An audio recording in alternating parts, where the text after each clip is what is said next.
When choosing eyelashes, you want to make sure that you have the client looking straight, look straight to the camera, and then put the lashes kind of like where you think you're gonna put it. So I want to put it here because I'm gonna cut off the edges right here where the last hair stops at.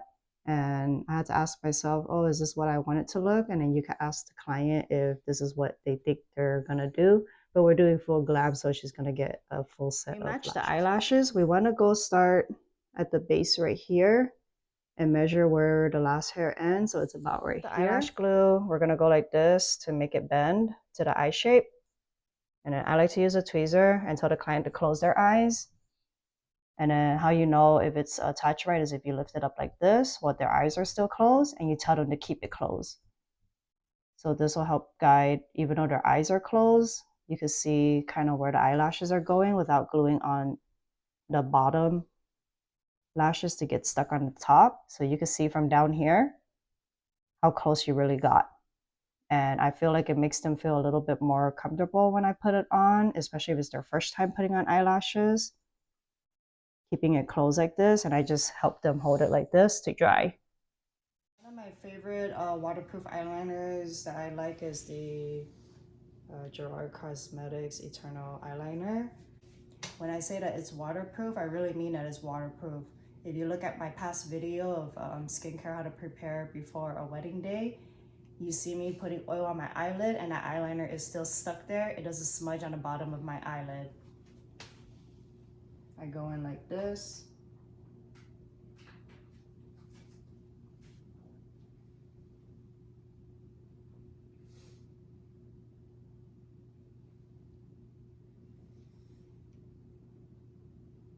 And then make sure I get every crevices. So they could blink and you're still okay to continue to do it. You just make sure you hold their eyelid pretty high up.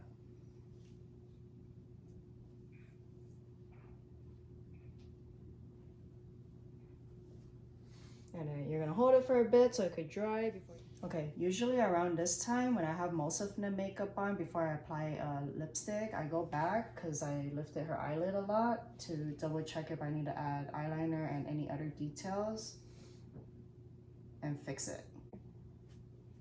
I'm gonna use Charlotte Tilbury's lip cheat in Foxy Brown. And I like to look at the lips. I want it to be a little bit fuller over here. So I go a little higher than that is, but I don't want to go higher than her natural Cupid's bow because I want to keep the shape looking a certain way. So you could kind of mimic it. So even though her lip starts here, if I don't want it to be as full, I could go a little bit higher instead of going lower. And then if you don't want it to look as wide, I go in more in rather than out here so it doesn't look as wide. So you could use makeup to mimic that. And I like to go in darker on the outer corners right here.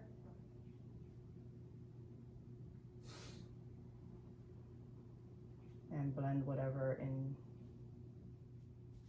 I changed my mind. I actually wanted it to be darker, so I'm gonna go in with MAC Chestnut.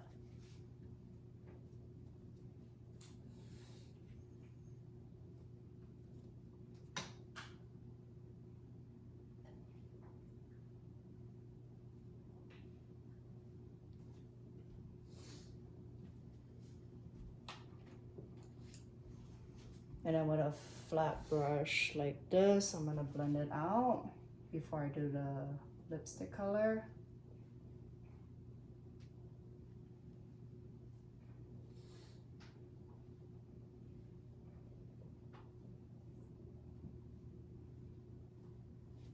Use those of colors warm and fuzzy if it focuses. And then we're gonna go like this. And you're gonna keep blending it with the lip liner until it looks the way that you want it to.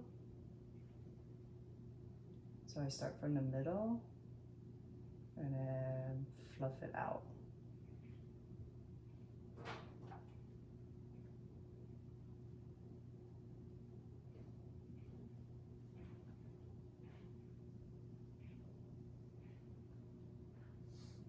So I don't want to see the harsh lines. I keep blending it with whatever remaining color on my brush. And you could tell when it stops distributing extra lipstick because you can see it. So whatever is remaining, you're just gonna go like this to blend it out.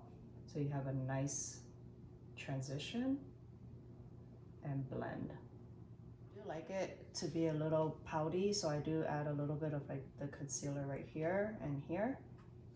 And I keep going like back and forth until it looks the way I want it to look. And sometimes it's bold because it just makes a more poutier lip. And you make sure you go back and forth, but don't go across the whole lip because you just want to concentrate the lighter color here. And whatever's remaining, you just kind of blend a little bit over the edges. Remember what I said about details? I might go like this because sometimes putting the lipstick gets a little bit messy. So you do want to touch up and fix whatever little minor details.